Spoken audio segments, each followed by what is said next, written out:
Slipped aside at 10:15, running out's late again. Have a cup of tea.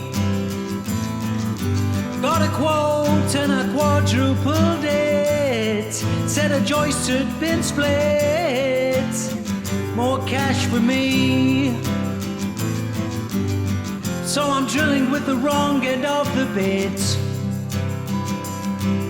I nicked a pipe and blamed the apprentice.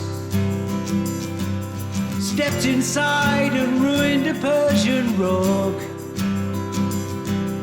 Plastered beside the fireplace, lumps and bumps of big disgrace. But I'll just hide it with some of the furniture.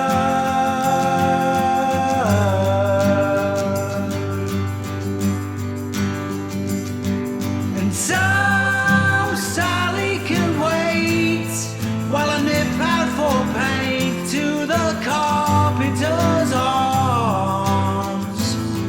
My van gets nicked again, so don't expect my labor, 'cause I'm a toolless trader looking for my gear.